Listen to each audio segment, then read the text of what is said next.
Industrialization and fast-paced development are continuing a 40-year expansion trend in the Asian sector of the Pacific Rim. In California, robust international trade continues to power the engine of the state's economy. Southern California's ports handle steady growth in goods movement. World trade generates about 320,000 jobs for California. In the Southland, trade affects 1 of every 7 jobs. Cargo is the lifeblood of the region. The ports form the heart, which pumps the supply of goods through the arteries of freeways, highways, and rail lines. Population and employment in California continue to increase, providing a growing demand for more consumer goods.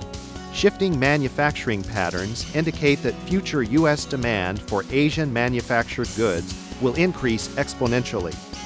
Already, Southern California's ports process 40% of the ocean-borne cargo bound for the United States. In terms of the U.S., the trade shifted from the East Coast to the West Coast. And of course that made a lot of sense because of the tremendous growth of nations along our Pacific Rim, and we really are the entry ports, the 2 ports of the San Pedro Bay. The figures that are cited is about 50% of the goods stay here, about 50% of the goods leave the region. It's nice to have these goods coming into the region, and if they're coming in through the port, it's clearly cheaper to get them here than if they're coming in through East Coast. However, growth in population, employment, and trade places additional burdens on Southern California's fragile infrastructure. Residual effects include threats to the environment and quality of life. Congestion and air pollution pose the greatest problems. Community and environmental groups claim the ports and the trucks hauling containers exacerbate the already difficult living conditions in and around coastal cities and throughout the Southland. Taken to their logical conclusion, these claims might lead to restrictions on trade growth. We're talking about tripling the growth. What are we doing to make sure that we do not increase the emissions that are being breathed by people here? The mayor of Los Angeles, my brother, has declared that there will be no net increase in emissions as a result of port growth. So that's a pretty tough mandate. That's a pretty tough promise. So we need to know what we're doing to make sure that we don't increase air pollution in this region. Ultimately, the region is confronted with a difficult choice: restrict growth at the ports or accept growth and deal with the problems it creates. The choice to restrict growth could likely lead to negative economic consequences. Consumer prices will rise if shortages of vital goods occur and delivery costs increase.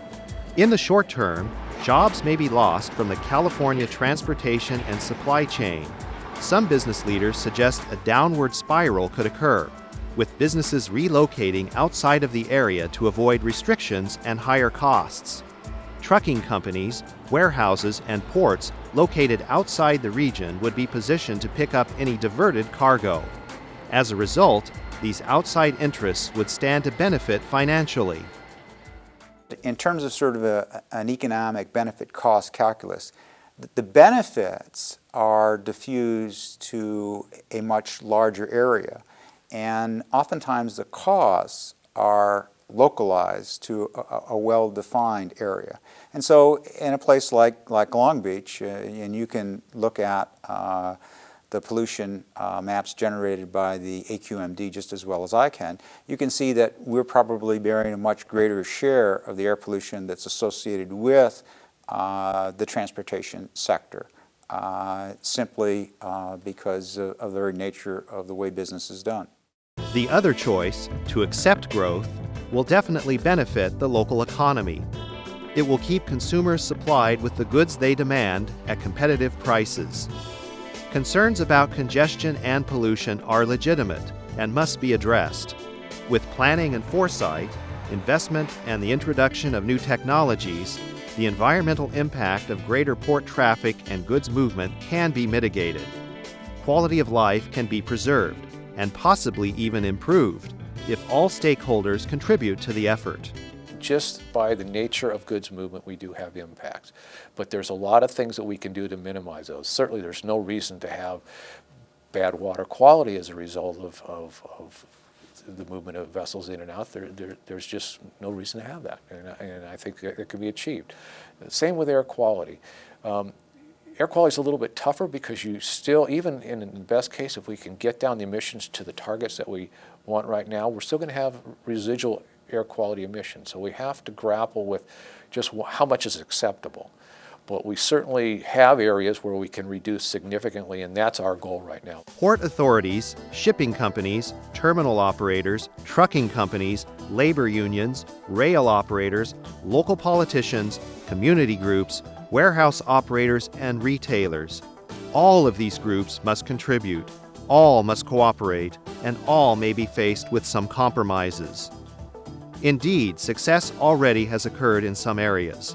One example, over the last 30 years, better technology, regulations, and environmental consciousness have contributed to much cleaner water in and around harbor facilities. 2 studies show that water quality and the number of fish and marine life populating these locations has improved and increased substantially. I think historically, too, the harbor has seen a lot of improvement. We can see that not only in our monitoring of the water quality, but also in the habitat here at the port. We find that eelgrass has grown up here in the port, which requires fairly transparent waters. And so we have eelgrass beds expanding. We have kelp beds in the harbor. Our lease turn site was number 2 in the state last year. We had over 900 nests, and so we see a lot of things, a lot of evidence that the harbor water and the habitat here is really doing well. Other successes are beginning to occur in the reduction of diesel truck engine idling at marine terminals. New regulations impose fines on trucks that idle more than 30 minutes outside marine terminal gates. These regulations motivated marine terminal operators, trucking companies, steamship lines, and other industry stakeholders to form a working group under the leadership of the AQMD. The marine terminals and trucking industry have made significant improvements concerning truck delays outside marine terminal gates. An ongoing effort by Mattel to deliver goods to warehouses at alternative hours increased throughput and improved turnaround at the warehouses. Now there's a lot more people talking to each other. And the Lowenthal bill, in conjunction with all the controversy over expanding the 710, has now really, I think, made people who are interested in moving freight understand that they need to get more actively involved. The community is more than happy to get actively involved to say, we don't want to expand the 710, or we're not happy with what's going on at the ports environmentally or with respect to safety or traffic congestion. And the shippers and receivers, not just the terminal companies and the trucking companies, but the shippers and receivers also have to get involved. Even if they're not located in Long Beach or LA, if they're bringing goods through these ports, they need to be actively involved in these political decisions that are being made. Regulations involving the use of alternative and special cleaner fuels for diesel trucks and yard equipment should reduce harmful diesel emissions. A move to cleaner alternative fuels for some yard equipment is already occurring. A concerted effort spearheaded by the Gateway Cities Council of Governments is replacing older, more polluting trucks manufactured before 1984 with newer, cleaner burning models built after 1993.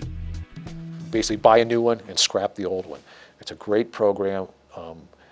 We're hoping they get more money. We're working with them to try and get more money into that program and keep it going. There's, I think, somewhat 6,000 odd trucks out there that are in that inventory that we like to take off the road and replace with newer, less polluting trucks. It helps to keep the air clean. That's the main thing in this program, to helping to keep the air clean around. The benefits are less breakdown. If you don't break down, you're not jamming on the freeways. Better fuel mileage. It's saving a lot of fuel. It's hard to buy a fuel right now, especially for the owner operators. You feel safe in this truck. Everything is working good. So thanks to the program, I got to pay just a small amount. The old truck was, you start out smoking like smoking men, old men. More use of rail and the Alameda Corridor to send goods eastward from downtown Los Angeles reduces the number of trucks inside marine terminals and on freeways and roads. Continued investment and rebuilding the transfer facilities are key to this positive development. The introduction of new tracking devices and seals on containers will be required by the Federal Department of Homeland Security. Originally intended for enhancing the secure tracking of cargo, a side benefit will be the rapid, highly efficient movement of containers throughout the port via greater information automation. I think it's really important to understand too that a strong economy and environment go hand in hand. I have visited, for instance, and traveled through Mexico with many of the ports there and talked to them about some of our programs, and their problem has always been that those are very lovely programs for you to have, but we just can't afford to do them. And so there is a very strong nexus between economic vitality and having progressive environmental programs, and I think that's where the U.S. is really strong. The future of shipping may include converting to shoreside powering or cold ironing for ships that have been specially prepared. These ships would turn off diesel engines and plug into local power while docking and unloading containers. Retrofitting old ships and outfitting new ships with the appropriate equipment is required for this procedure. I am optimistic about the future. We can have a port complex that between this complex and our airport, we account for 1/3 of the trade in the country. You're going to have a port complex that continues to grow, and you're going to have communities that are not going to suffer their quality of life. I believe you can have both. I think we will have both. I think we're on the way to having both. Community groups, politicians, municipalities, and other interested parties are justified in expressing their concerns about effects on quality of life. The best solution would include these groups working cooperatively with industry to embrace new technologies and new procedures. The goal for all stakeholders should be to join together to mitigate environmental impacts while preserving the jobs and economic prosperity that enhance the quality of life in Southern California.